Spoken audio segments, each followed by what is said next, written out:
Ladies and gentlemen, please rise for our national anthem, performed this afternoon by Peter Griffin and his dirt bike.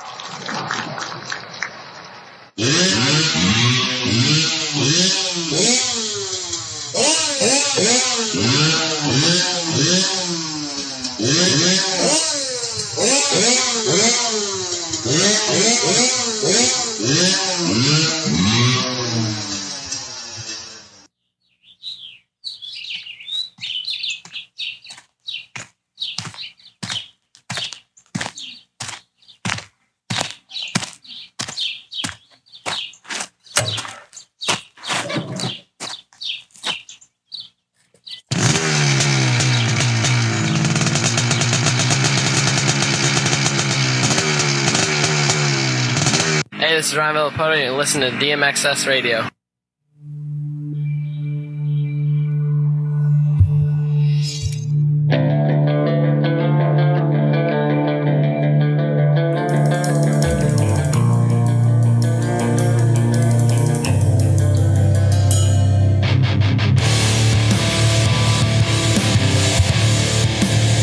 All right, guys, welcome back to DMXS Radio. Appreciate you guys tuning in as always. Hey, we dropped a few pods in the last few weeks. Cooper Webb, AP, Malcolm Stewart, Jeremy Martin, Colton Nichols, all those podcasts are up, so make sure you check them out if you missed them. Thank our sponsors, Racer X, MX Sports, W Wheels, OGO Concept, Two Rowers, and of course the great folks at Dunlop Tires, the best tires in the business, including the new GeoMax line for all types of dirt. Check them out at Ride Dunlop. And now it's time for another old school dude, JB, Justion Brayton. Welcome back to DMXS. Thanks for having me. Man, What's you up, guys? You are so damn busy. And I did like to think that we had something to do with you having a successful podcast since you've been on our dumbasses for the last 20 years. So we've been slowly training you for this pinnacle of your career. That's right. I owe it to you guys. And you guys are the OGs. You know, you've been around a long, long time. And yeah, now I feel like they're all over the place, but the OGs. Hey, that's why we had to do it when we did, because we suck. So if we would have done it now, nobody would listen. The only reason we did it, we were successful, is because we were the only ones for a while. But it all worked out. That's right. Hey, can I just say that you and AC are the man crush that I didn't know I needed? I think AC's kind of the man crush I didn't even know I needed. It's so funny. I tell this to a lot of people is, you know, you go throughout your career, and I'm kind of head down. We're all racers, but we all, you know, before opening ceremonies at Supercross, we'll kind of have a little short talk, kind of get to know each other, whatever. So that's pretty much the extent of AC and I's relationship. Hey, man, what's up? Hey, did you golf this week? Whatever. And then you get to know him behind the scenes, and obviously he's a fan favorite for a long time, and what a legend of amateur racing and now pro racing, and then we've all kind of thought and known that he would be great at broadcasting, which he is, and to work alongside him has been something that I didn't even know. You know, life is crazy like that sometimes, right? Where you didn't even know the next turn, and the next thing you know, me and him are in the booth together, and we became great friends behind the scenes, and I really, really like him, and we're in two totally different stages of life, so I feel like I'm kind of like advising him on just what's next, and you know, I'm married with 3 kids. Sure. He's single with no kids, and not advising him, but you know what I mean, like just a little advice along the way. Big brother stuff. Yeah, I got you. I'm with you. A little big brother. That's right. Well, you guys, he keeps me young. Well, I like how you always you're defensive of the old jokes on the podcast. So we got to keep him in line. That dude's retired too. He can't get away with that. But you guys are like, I don't know, peanut butter and jelly and Batman and Robin. I mean, you guys. It's so funny that you weren't best of friends, because your chemistry is like you guys have been bench racing and doing this for the last 5, 6, 7 years. I mean, that's what's neat about the chemistry. Yeah. And, you know, Charlotte SMX last year was our first race together, and we really have the same sense of humor. We love to laugh. We love to joke around, and both pretty dry sense of humor. And we'll crack some jokes here and there, and people are like, wait, is he serious? Yeah. Is he for real? But we're joking 99% of the time, and he's like that as well. So I wish we could have cameras follow us the whole weekend, because the banter behind the camera is so much fun. Gold. And then in front of the camera, obviously, we're both students of the game. We love the sport. It's literally our favorite thing on the planet. And to be able to share some of that wisdom and what we've went through, and relate it to our stories, but also just really celebrate how good these guys are today. This is just so fun to do. You know what? And last time you were on the show, I told you that every time, whether it's arena cross or race day or whatever, I always get mad when you say stuff that I wish I thought of. It's like you are so on top of it. And I think that's why you and AC are such a good pair, because you both are so knowledgeable and you say stuff that fans don't think about, but they know that they don't even know that they need it, but they do need that. And I think the analytical side is the one thing, but how you communicate that is next level. Both of you guys are just you dumb it down for the fans, and I'm one of those people that needs to dumb down for, that makes it digestible. Yeah, and I think that's a challenging thing in our sport, right? Is to make it digestible for my aunt and uncle at home that they don't watch racing, right? Mm-hmm. You want it to make sense to them, but you also want to give some knowledge to the everyday guy that watches Race Day Live and has watched Supercross for the past 25 years. And to do that in one is the challenge. And for some reason, AC and I have been blessed with the ability to do that. Yep. And things that he'll say, I'm like, man, that is so smart. And then he'll tell me the same that I've said, like, man, I didn't really think about that, or you said it in a different way. I was thinking that same thing, but the way you said it was just, it was exactly how it needed to be said. And he does that all the time. And thankfully I can do that every now and again. And it's a ton of fun. And honestly, at the end of the day, we're just talking about racing as fans, because that's what we are now. Like, we absolutely love it. And there's a couple races that we called to the live audience this year that we were just going crazy. It was like two kids in high school. You know, like, it was so much fun. It's a blast. Yeah, you guys are calling it just like the dude down in row 4 that had about 7 beers. You guys are into it just as much as that without the nachos. That's right. Right. Hey, and relating it to like NASCAR, that's what Dale Jr. does that I love so much. Like, it's like we're sitting on the couch with him watching the race. And that's what I want it to feel like for Adam and I as well. Whether, obviously, we're just on Race Day Live now, but through the qualifying sessions, we want it to be fun, energetic, give them some information at home to digest and things that they may not have seen or thought about, but also make it fun as well. And that's what we're trying to do. Well, you guys do it, and no doubt. AC JB show. Did you ever consider JB AC show? He can have the first. He's the young one, so no. Honestly, it's just how it rolled off the tongue. Yeah. And once again, I mean, we haven't even really been friends for, I don't know, 6 or 8 months, and now we're working together all the time. Now we have a podcast together. We're golfing together. We talk all the time. It's wild how life works. Like I said, that sometimes you don't even know you needed somebody in your life, and there they pop up. And that's fun. He's your work husband. Just tell your wife to tell her that's my work husband. Right. I got it. Hey, did you guys consider it, like, I know with RC and Villapoto that they had like their numbers? Did you guys have any other different names that you were throwing around for the podcast name? Not really. It just came about so fast. And, there's a lot of podcasts out there. I think the one thing that we wanted to do different is just, obviously Race Day Live is a qualifying show and you have some time to get into some details. But what we wanted to do is more some breakdowns. Like, for instance, Cole Davies going into the whoops at Seattle. We can perfect example. Have access to where we can like fully break that down. Like, hey, watch where his toes are and watch where his knees are and watch where he puts the front wheel. And that's what I love. I followed Dan Orlovsky quite a bit in the NFL. He's an ex-NFL player. Now he's on NFL Live and Sports Center and stuff all the time. And he breaks down the play of, hey, watch this guy over here. Now, if he was to go down here, this wouldn't have happened, but watch how he goes up here and does this. And I'm like, oh man, like, that was so close to being a terrible play, but it worked out because this tight end was over here at this time. Where racing is the same way. Like, we don't have, or like for RC, for instance, on the main broadcast, you don't have any time. The race is going on. You can't really break anything down. It's like you're literally on to the next thing, and then boom, the next thing happened, and then like it's just constant going and very, very quick. So to have some time on a Monday to really like break down what happened and why, I think is a lot of fun for Adam and I. And being so fresh off the track, we raced with all these guys, right? Adam was racing last year. I was racing a couple of years ago, and to know the bike setups and everything, to, like I said, to be so fresh off the track is kind of something that's that's been a lot of fun to do. And I like the casual attire too of your podcast, because I can't get used to you guys in sports coats. I mean, that to me, I need to see you in gear or golfing attire or some walking through the pits attire. The sport coats is a little hard for me to get used to. I love the sport coats. Me and Adam both love the sport coats.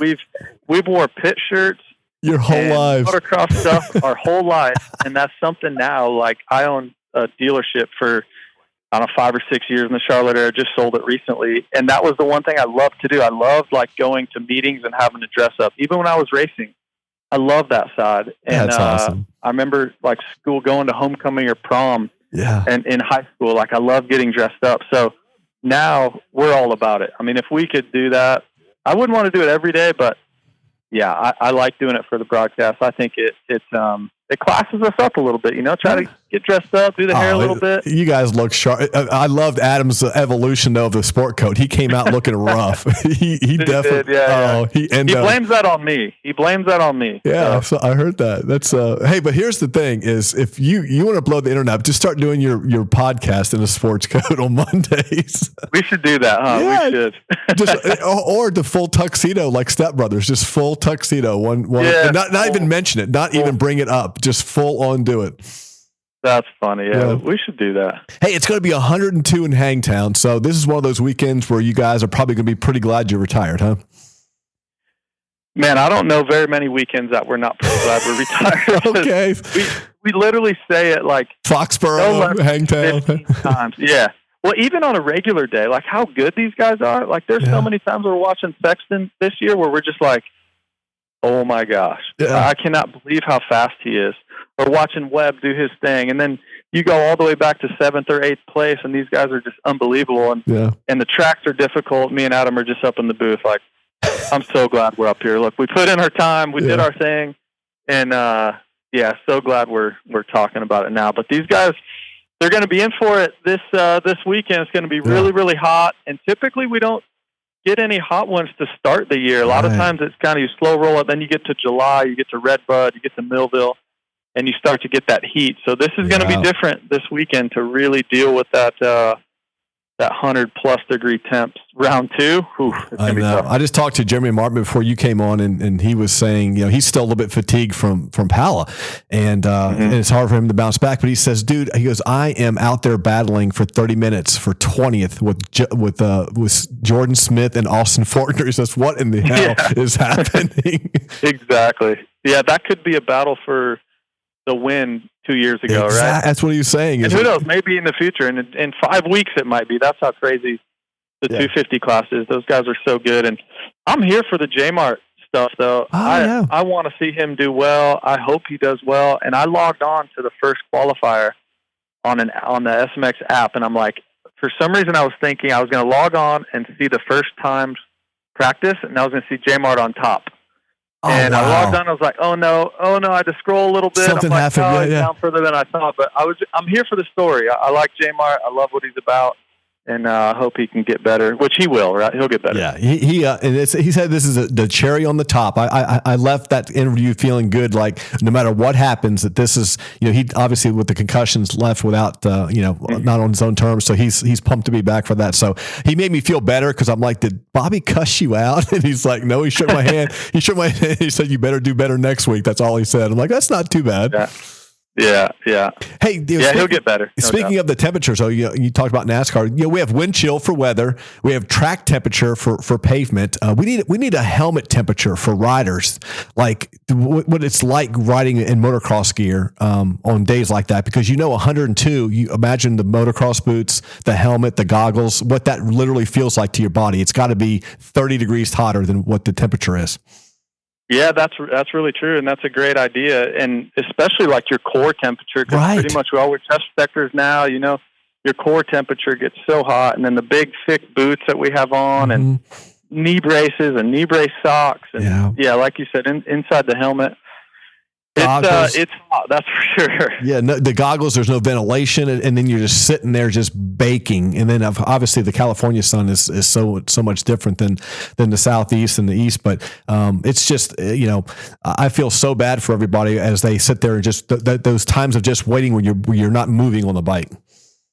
Yeah, there's no doubt about that. And there's certain sections. I remember certain years at really hot races, there's certain sections where you slow down and there's a tighter couple turns and you just dread it. And then you get going faster and you hit a couple jumps. You're like, oh, finally a little bit of a breeze. Yeah. And then about 25 minutes in, you don't get any breeze anymore. You're just hot.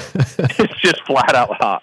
Hey, I told you just a second ago that I hate talking about these, the best seasons, deepest fields, all that stuff, because it's always a kick in the nuts. It always never works out. Like our Supercross season in the 450s worked out by happenstance.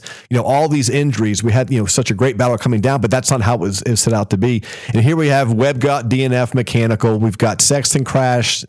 We've got Jet 2 seconds a lap faster. So all of that hype in the first, 10 minutes is gone. Yeah. Yeah, I feel like not even the first 10 minutes. I feel like the first qualifying session. That's true. 2 seconds a lot faster. 2 seconds a lot faster than everybody. And I still think I don't want to say this the wrong way, because of course I think Chase is great and Eli's great, but we all had to think, this is all in the back of our heads, this is the worst we're going to see Jet for round one. That's scary. But is it still going to be enough to win? And it was. He is just so good. I think we just have to celebrate him, because I've had this talk with several people. Is he the best we've ever seen?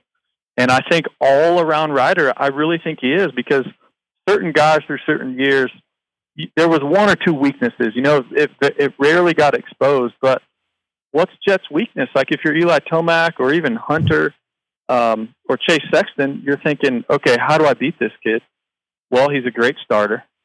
He's the fastest guy in the world right now. His bike is great, and they're still working on it to get it better. His fitness, there's all these things. And then, okay, well, what's a weakness? He doesn't have one. So I'm not sure, guys. I guess we just can't beat him. Pretty much, right? You know what? When I listened to this latest podcast with you guys, and you guys both said he's the greatest ever, I'm like, JB and AC and I are in a fight right now, because I cannot admit that. It's like I don't want to admit it, because after all the history what I've seen, and if I can only say this about his weakness, when you look at Cooper Webb's mental strength, his toughness, that edge, that grit, you look at Tomac's where he could just stare a hole through you. Jet does not have that. Jet is floating right now on just God loads of talent and his speed and all that stuff. I don't know if when he's going to be faced with the adversity of a Webb and a Tomac, if he's got that experience yet, that bite. But that is the only chink I can possibly see in his armor, and that's me reaching. Yeah, I think, it's a great point you bring up, but also I would come back to that is just think about all the stuff that he's dealing with mentally behind the scenes right now. That is and good. Think about the injury that he had to come back from in literally record time. And then he comes out and literally acts like none of that exists and dominates the day. Yep. And I think the reason that he hasn't had to show that Cooper Webb resilience or that Eli Tomac, that just crazy toughness yet, is honestly he hasn't needed it, because he's so good. Yep. He hasn't needed it late in a race to really I don't know. I think it's just going to be different, and it's such an argument, right? Because we talk about Ricky Carmichael, the greatest of all time. Is Jet better than him? And it's so funny. My 7-year-old son was watching the race with me, and he said, "Dad, who would win out of Ricky Carmichael and Jet Lawrence?" And he's 7, and I'm like, "But that's an amazing question, because how could you ever bet against Ricky?" Yeah. I mean, Jet's going to look better doing it, but does Ricky beat him in Ricky's prime? Or if Ricky was, I don't know. It's just a bench racing argument, right? We're just flat out being fans and flat out bench racing, but I think Jet has to be in that argument for the best we've ever seen, for sure. He's definitely in that group. Oh, for sure. But, talking to RC at Daytona about Jet, and he said something that stuck with me. He said that he's so light on the pegs, it's like he's dancing, like he's had, and when I watch him, even the slow-mo, the drone stuff, it's that, his style is untouchable right now. And you look at people that changed the sport, you look at, Stewart and the style that changed that, and Ricky with the training and changed that, and Jet's evolution, and you see Reed and Villapoto and Dungy, all these guys, and each one. And Jet is like 2 or 3 notches above somebody coming in that could possibly change the sport. I mean, his style is one of those ones that could be replicated for the next 2 generations. Yeah, and how about watching him and Eli, that second moto this past weekend at Paula? how Jet just doing it totally different than Eli's doing it. Completely. Right? Eli's hanging off the back, he's giving it everything he's got, and Jet's kind of hopping around and doing his thing. And what that tells me most is just there's so many ways that you can do it in our sport. You can be 6'1" and still get it done. You can be 5'6" and get it done. You could be 180 pounds or 140 pounds or what. You could be silky smooth. You could just be a bulldog. And I love that about our sport. And it was on display this past weekend, literally right in front of our eyes. Guys going the same speed, but doing it two totally different ways. And it was fun to watch. And his recovery time from surgery just set the bar now. I mean, that is unrealistic for most humans, mortals. Totally. Yeah. Yeah, absolutely. He's a freak, man. He's just an athlete. Me and Adam talk about that a lot. And Jet is just a flat out athlete. You watch him throw a football, you watch him swing a golf club, you watch him ride a motorcycle, you watch him in the gym. He's just an athlete. And I'd put him up against pretty much anyone. Same as Chase Sexton, same as Eli Tomac, Ken Roxon. I mean, what a freak. These guys are just straight up athletes now. I also asked RC that same conversation about Sexton. This was during the Supercross season, obviously at Daytona. And I said, does he have enough time left in his career to overcome the reputation of being a choker? And he said, probably not. And that's a brutal statement because it's like you'd have to have years of not having something like these things happen for that to be people to forget about it. And it just seems like it always does. Yeah. Yeah, it's interesting. I feel bad for Chase at times because we have been hard on him, but I will like to come back to that. The only reason we're ever hard on him is because we all think that he can be the best. I mean, he's shown it time and time again. He's an amazing athlete. He's an amazing rider. And so we hold him to that standard. And when he makes the mistakes, we obviously have to call it like we see it. That's for analysts, right? We have to call it like we see it. I agree. And I think Ricky has done a great job of that.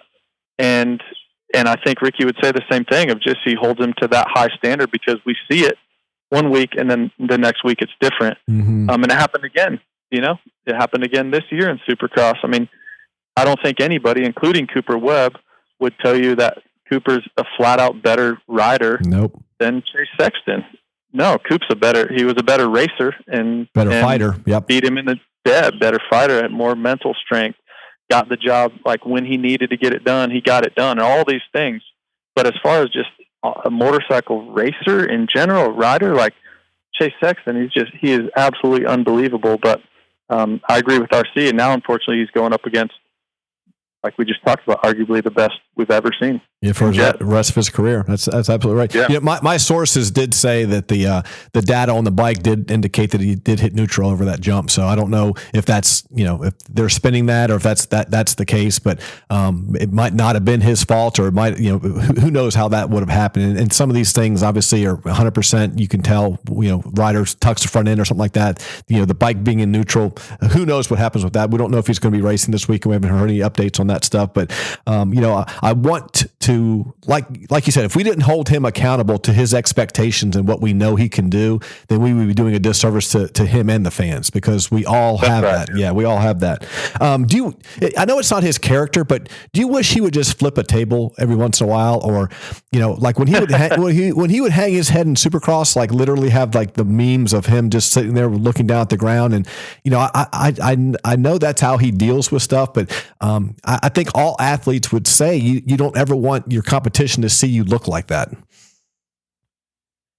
Yeah, I have to give Chase a lot of credit, even through 2023 when he was, tucking the front and doing his thing. He would always talk to the media. He always put on a great face and always just had a great attitude. But why not be pissed? That's my point, is that he's it's like he's acting that everything's okay when it's not. Like, I would rather him be pissed and be like, and maybe do a, McElroy, and I'm not going to talk to the press today. I'm pissed. Like, I don't want to. And then be like, you know what? I'm glad to see the emotion. Yeah. I mean, I can be on either side of that, with having my son that watches it so intently now, and to see Chase make these mistakes and then talk about it. And it's everything, but it's not everything, if that makes sense. It's character. It's a character. It's a good character issue for Chase. Yeah, absolutely. And I think if, raising kids, I look at Chase as such a great role model because, yeah, you can hang your head and you can do this and that and you can flip a table or whatever, but the right thing to do is to take the high road. And if you want to flip the table, do it back at the house or punch your window out or do whatever, right? Leave. But put on that professional face. You get paid a ton of money to do this. And at the end of the day, especially now, I have a different perspective on it because now I'm out of it. And when I was in it, man, I wanted to flip tables. And man, there were so many times where I left a race thinking, this is like the world is ending. No, you just made $30,000 that night and you're so mad. And then you're getting paid hundreds of thousands of dollars, or in Chase's instance, he's being paid millions of dollars. And so I think you really have to put that into perspective.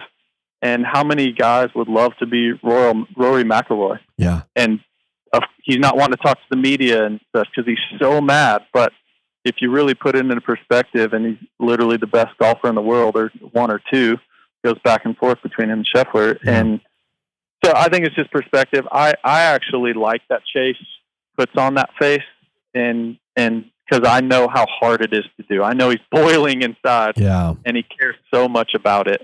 But I could see your point. I could definitely see your point where you're just like, man, just get so mad because I'm mad sitting on the couch for you. You know, yes, my beer, man. Yes, throw something. Yeah. I know you guys talked about Prado a little bit on your podcast as well, and I'll give credit to David Villeman. He told me last fall, he says he will not win a Supercross race or a motocross race in his first year. I'm like, dude, are you kidding me? He's this. He goes, nope, he won't. And you know how Villeman is. He's so. So coy with everything. And I'm thinking, is he half serious? But you guys made some great points. Like, man, the talent here, you said like him changing teams, the food, the countries, everything. I mean, there's, let's cut him a little bit of slack and maybe give him a full year to catch his breath before we, judge how he's going to do over here. Yeah. I think I'd give him a full year pass. Yeah. But in saying that, Adam made a few good points on the pod as well this week of like, what's a free pass? Well, a free pass to me is he's still got to get some podiums. He's still got to make sure he's in that fight. And then we see some light at the end of the tunnel to be a champion, because that's what Kawasaki's paying him to do. That's what Fox is paying him for. That's what Monster's paying him for, is to come over here and be a champion and challenge Jet. And I don't know if he'll ever be able to do that. Yeah. I just, I don't want to judge one race or a couple Supercrosses. I do think it's going to be a long road in Supercross. I think he's got the skills to be a top 5 guy, but to be a champion in Supercross, it's going to be an uphill battle. And that was my biggest point on where I think he'll continue to struggle, is because our series is different. You ride Supercross, I don't know, 7 months out of the year. And then that's going to be his worst skill. That's going to be his biggest challenge, is Supercross. So if you get beat week in and week out, and now you have 2 weeks to get ready for what you're strong at, which is motocross, after you just got smoked for 5 months, like, how are you going to build that confidence? Yeah, exactly. And then guess what? You have Jet, who's unbelievable in motocross. You have Eli Tomac, that's going to stick around longer. You have other guys that are unbelievable. And I just think it's going to be this cycle where it's going to be very, very difficult to get the confidence. You just don't have any time to get it. Yeah. You really don't. And as soon as he gets it, then you're into SMX, and then guess what? You're getting ready for Supercross again. Gosh, that is stay healthy. So, look, I'm here for it. I love that he's here. I think he's an amazing kid. Very, very nice. Any conversation I've ever had with him, one of the most polite guys that I've ever talked to. So I'm a huge fan. I'm just talking more on the racing side of it, but also actually had a conversation with Max Anstie about it a couple of days ago. Max had a great point. Like, even if he doesn't become a champion, this is what he needed to do anyways. And I think you're fulfilled if you're Jorge by coming here, and because he had won MXGP, everything you can win in Europe. Absolutely. Yeah. So you have to take this gamble and take this risk and live the lifestyle over here. And it kind of put a different perspective of it for me, because I'm like, yeah, that's right. Even if he's a top 5 guy, cool. Yeah. That's awesome. Top 5 in the world. One of the best in the world, Yeah. But I think we hold him to such a high standard, like, he's coming here to beat Jet. He's coming here to win. And I'm not on board with the people that are saying that at all. Yeah, I agree. And you, those are great points. You brought up Tomac, and we can finally talk about him in just a little bit. He saved the day again. Just comes out of, he's 53 years old, and he comes out in moto number 2 and just hunts down the young phenom and saves the day. Because let's face it, without that, it would have been a pretty boring, not boring, but it would have been a less epic day for the 450s. Yeah, and I'm excited to see what he can do because loves hang time. I liked his charisma, his attitude, the way his face looked, the way his body looked on the motorcycle. Everything pointed to he's very excited to race. He's very excited to potentially win and try and get this championship and challenge Jet. And I love that because the older you get, and I live this, that you're being great. You only can pull it out of the bag every now and again. Right. And I don't think Eli's at that point yet. Like, I would have certain races where I was really good and on the podium, and other races where I was 8th and nothing changed. And I think for Eli, that, 3 kids at home and this and that, it's going to be harder and harder to pull his very best out of his bag. And it seems like he's not reached that point yet where I think he's going to bring his best each and every week. Is he going to be good enough to beat Jet? I don't think so, but I'm here for it. I think he'll challenge him at times. He loves Hangtown. In the press conference of sounds like he's wanting to race some more. I love it, and he loves Hangtown coming up. So we'll see. Like you said, it's gonna be with Jet getting good starts. It's going to be tough, but hey, for the fans, we need somebody in the same zip code on the last 5 minutes of a moto. I mean, that's just fair for us to see. I mean, if you're a Jet fan, that's awesome, but if you're not, then we need somebody. The competition. Like I said, Tomac saves the day again. Here's a question for you. Your son had a good one about RC and Jet. Where does Deegan finish in the 450s? If he's racing at Palo on the 450, where does he finish? How much prep time did he have? A full season. Like he came in. This was his rookie year on a 450. Where does he finish? Man, it's so difficult to say. I don't think he beats Jet or Eli. Okay. Good. Yeah. I just think he's going to have some learning curves, right? I mean, and Jet is going to be firing on all cylinders. But I don't know, man. Hayden continues to impress me. A couple races last year, I was just like, oh my goodness. I think about Washougal. I think about Budds Creek when he's wrapping up the title, and he said he just wanted to crush the guys in the first moto. He had like a 20-second lead at one point. I'm just like, man, this kid is so for real. Yeah. And then in SMX, but then again, here we're talking about Jet Lawrence of potentially one of the best ever. I just don't see him battling and being as good as Jet, especially right away. Now, can he get there? Yeah. Maybe. But once again, I'm here for it as a fan. I cannot wait. I think it's going to be great because that mentality that Hayden has, you cannot teach that. When you look at style wise, I think Hayden's got a good style. He's not nearly as smooth as Jet. Nobody is. But when you look at Hayden and you see the energy expended that is unnecessary when you compare it to Jet style, how do you see that lining up on a 450? Is that it's going to bite him in the ass style, or do you think that is going to translate better to a 450? Yeah, this is like the game of, hey, who does the kid look like, the mom or the dad? And I feel like I'm horrible at that game. And I'm horrible at the game also of, is it going to translate from 250 to 450? Because let's be honest, who thought Carmichael's style on a 125 was going to translate? Yeah. Well, guess what? It did. It did. And then for 2 years, it didn't. And then even a Tomac. And then we all play this game of oh man, he's not going to be good on 450, or man, he's going to be great on a 450. And most of the time we're wrong. And so now I can't even hardly play this game with Hayden because the old me would have said, man, he's not going to be around a 450 like that. Yeah. But I've been proven wrong time and time again. So I just look at his results and his will to want to win, and he's going to be great. I think he's going to be absolutely great. Is it enough to be a multi-time champion? Potentially. Yeah. That'll be, we'll let that play out and see how it ends up. But I just think his will to win, how about him late in these motos, just when he doesn't even need to get it done for the overall and stuff, like last year, he just would go for it, send these jumps on the flat and just absolutely go for it. And you can't teach that. So I think he's going to do everything in his power to be great on a 450, and he'll work at it and work at it and work at it until he is, which makes me think that he's going to be amazing. And what about the personality and the controversy? And I mean, we could, especially the position you and AAC are in for content, you could not have asked for a better, coming up with Jet versus the evil versus good versus evil. I mean, this is Pastrana versus Brian Deegan. I mean, face it. It really is. Yeah. I mean, I'm absolutely here for it. I'm here for all the comments and everything. The one thing that I will say is you can say that and do that if you're one of the best or winning. Yeah. So he's going to have to do that on a 450. As long as he's winning or actually in that fight, which I think he will, he can talk and do whatever he wants. But if he's running around in fourth and fifth, you can't say much. You ride back to the truck, right? So I'm here for that as well. And look, maybe he just won't talk as much. I don't know. We've seen a lot of guys change their personality from 250 to 450 just because it's business up there, man. Millions and millions of dollars and so much work and pressure and all that. So can he continue his same, attitude and charisma and the way he acts right now? Can he continue that in 450s? Yeah, we'll see.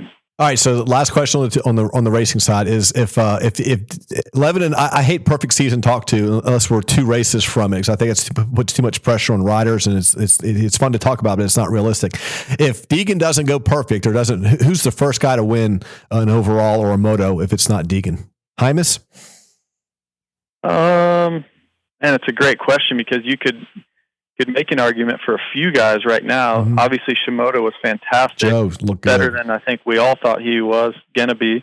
I think Hymas has the most speed in the class. I think just flat out raw speed. Mm-hmm. I think Hymas is the fastest guy in the 250 class. Mm-hmm. But can he do that for 30 minutes plus 2? I did it a couple times last year. I just watched Lakewood second moto yesterday or last night with my son on TV. We'll just pick these random races. Oh, cool. Yeah. Randomly, Hymas hole shot it, and he just took off.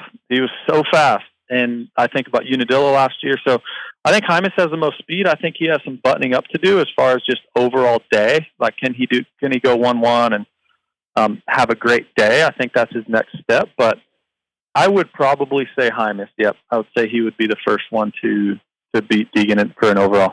That is awesome. And people listening. And I'm not biased at all. I mean, I'm not biased at all. Number 10, Fly Gear, Honda. It looks great. He looks great, doesn't he? I mean, come on. Yeah, there's no conflict of interest in that pick at all. That's right. And I did set you up in prime. If I would have said Levi or Joe, and you would have said no, Hymas. And I think Juju is one of those ones. I love those guys battling during Supercross on and off the track too. I like that side of it too. And I would love to see Juju healthy and getting up there and battling as well. And would you, if you're a team manager from one of those guys, say KTM or Honda or whatever, what would you say? Like, you can't let him push you around. Like if he's to pass you, he's got to earn it. It can't be one of those ones where you start pulling over. And I mean, and if he starts banging, you bang back. I mean, that has to be the mantra going forward, right? Yeah. I don't think anyone's done it. I think about Shimoda bumping him around in Seattle, but Shimoda was 2 seconds a lot slower when he was doing that. So, yeah. And so now I think if Shimoda can get up there and run his speed and bump him around a little bit, I'd love to see that. And I think that's the one thing that hasn't been done to Hayden. And let's see if it works. Yeah. I think if you're Julian and you're going to call him out like that, as you did in Supercross, and say you've got one coming and this and that, like, I think you have to be a man of your word to Hayden. And even if it doesn't work, even if he ends up winning, I just think you got to keep coming at him. Yeah. Because he's unreal. He's so good. And he's so fit. Once again, not many weaknesses other than his starts. His starts have not been that good. So if you're Hymas and these guys, you got to get out front early. And if he runs you down, you got to try to rough him up a little bit and see what happens, because it really hasn't been done yet. You guys talk golf too. And that's another thing too about y'all's podcast and everything else is you have to talk about real world. You can't just go full moto. And I love that you guys talk about golf and just other things in life, not just moto, but You might be one of the best golfers score wise I've seen, like in moto. Like you are secretly, everybody talks about Jordan, Smith and all that stuff, and you are legit. Like you would be our MX, motocross destinations of a golfer if we picked them. Yeah, I don't know about that. I rarely play, and that's funny. Me and Adam have a little little joke going on at the time because I literally never play, and I can go out and shoot an 80 like I did last week. That's like we crazy. talked about on the pod. And so Adam, I joke with him a lot, and because he plays all the time, right? And he's obviously a great player, but sometimes he'll shoot 80, mid 80s or high 80s, and then he'll go out and shoot 70 something. But it'd be fun to see what I could shoot if I played all the time. But unfortunately, 3 kids, a wife, other stuff on 18 holes of golf rarely fits into the schedule. Yeah. I do play 9. Like there's been years in the past where I would like to play 9 every, a couple times a month or something, but 18 holes just takes up so much. 5 hours. Yeah. So much time. Yeah. It's hard to tell my wife, hey, I'll be back at 4 this afternoon. I'm gonna go play golf all day. Yeah. I've been gone all weekend. I'll be back. Yeah. Exactly. Yeah. Who is your pro golfer? Who do you, other than Ricky Fowler? I think we're all kind of moto fans of his, but who do you pull for? Man, I'm like this in any sport. I like to just witness greatness. Like I love what Scheffler's doing at the moment, where he's just winning these tournaments. I love that McIlroy got the Grand Slam, winning the Masters. Oh, beautiful. I'm a fan of all stick and ball sports. I love it. Like, oh, who's your team and this and that. I don't really have a team. Like I really liked Peyton Manning in football. But golf wise, I mean, you and I both, we just lived through the Tiger era, right? And how awesome was that? I mean, I literally, when he won the Masters, I forget what year that was, but my son was like 1 at the time. And I remember videoing the TV and my son and me watching just because I'm like, this is literally one of the biggest moments in sports history. Yeah. I want to video this. And so I love watching greatness. It's also why I like what we're witnessing with Jet and arguably the biggest growth that we had in our sport was when Jeremy McGrath was dominating. He was winning all these races, but that's when people wanted to watch. I wanted to see this guy experience be so great at what he does. So I actually think, we talked about a little bit ago, but you want somebody to battle Jet, for us as fans, but also on the other side of that, man, maybe people are going to tune in because this Jet kid is so good and no one can challenge him. So we have more fans that way. So, roundabout way to answer your question, but I understand. I love to watch greatness in really any sport. What about DeChambeau? I love DeChambeau. I think that his social game is next level. He has, when he was a freak weightlifter, long drive guy, I could not relate to him, but now I love what he's in a tournament. Yeah, I'm becoming more and more on board because he's becoming more and more competitive. Yeah. I could not get on board when he was saying this is the only way to do it and this way and that way and this guy's not doing good and then he missed the cut. Yeah. Like, dude, come on, man. Like all your clubs are the same size and this is the way it should be and analytical. Yeah. Like just one way and then he wouldn't do well. Well, now I'm getting more on board if he's got all these theories and these math equations that he's adding up and now they're actually working. But now I'm like, okay. I can buy into that. Yeah, I can buy into that. And he's just, I remember when he came out, he said he could shoot like a 62 at Augusta or something like that, or 61. And then I think he missed the cut that year. And it was like I do fantasy golf with Zacho and Jordan Smith and a couple guys, and there are not that many Rory fans, which is hilarious. But I've always loved Rory McIlroy, especially with his downfall and him coming back. I've always loved that. But the Augusta moment this year is a top 10 golf moment of ever in my life. That was just magical. The playoff, the Grand Slam. Cool to see. Yeah, and you almost felt it slipping away, right? You just felt for him. You're just like, oh no, like no way, this is not going to happen again. It happened several years ago, right? He had a 4-shot lead, going into the final round, and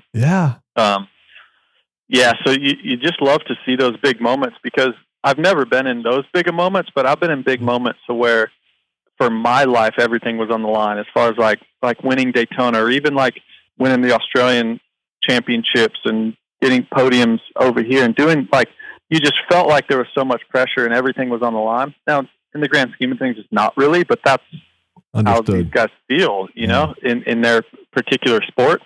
And I love to see when people can pull through. get the job done. It's just, it's pretty awesome. All right, we'll give you the Dunlop questions to get you out here. Check them out at Ride Dunlop on all their socials. Just talk to J Mart, and he worked at UPS for a while after the Club MX deal fell through. If you weren't doing this, if you did not come up through Arena Cross in the cornfields of the middle of the country and become one of the best known future from on the track and broadcast, what would you be doing, Justion Brayton? Man, I'd most likely be working construction back home in Iowa, or pouring concrete with my uncle owns a construction business. Man, it sounds terrible, but I'd probably be drinking a lot of beer. and now I've never finished a full beer in my entire life because of racing, because I was so focused. So I think if I'm not in this world, man, I'm probably not doing very well, to be honest. So you're rocking like maybe I'm just being honest. Yeah. You're eating you're 290 pounds, eating, drinking beer, watching, and then just absolutely no good shape at all. Just like literally that construction. Not. Oh wow, sounds terrible. But I don't know. I loved racing too much. But there's also, who knows? Maybe there's another side. Like, I love playing baseball. I was a pretty good baseball player at school. Okay. And who knows? Maybe I take that road, or maybe I end up being, I think a lot of people know, but I wanted to be a bull rider there for the longest time. My mom was a bull rider, and her whole side of the family. So who knows? Maybe I end up in another sport, but if there's no such thing as athletics, I'm pouring some concrete, drinking some beers, no doubt. That is awesome. All right, I asked Cooper Webb, I asked everybody this, and then even J Mart asked about how you want to be remembered. But you're already retired, so I think that your reputation is already solidified in the fans. I think it's kind of cool to watch this evolution of you in the booth and where that goes, because I think that's going to be just another way for people to didn't see you race in generations to come to do that. But how do you want to be remembered as a racer when people say Justion Brayton in 10, 20 years from now? What do you want them to think about? Man, I just think he was one of us. Like, I was one of them. I literally was. And I think I've said this multiple times throughout my years, but I'm one of the few that can say that I lived every phase of racing, whether you can't even make main events as a privateer, to now you're barely making main events. So now you want to get a top 10, boom, check that off the list. Now you want to be top 5 guy, check that off the list.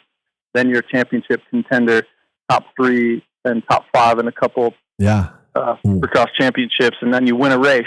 Yeah. So I'm just one of them. I'm such a fan of the sport, and I ended up had enough dedication and perseverance and enough talent to be one of the racers. But ultimately, I was just a fan that loved it, just like the guys sitting in the stands at any Supercross or on the fence lines of any national. I'm one of those guys. That was the best summary, and probably the most defining, because I agree with every word you said. And then you have to add later that the ACJB show will take down Joe Rogan one day. I mean, you're coming.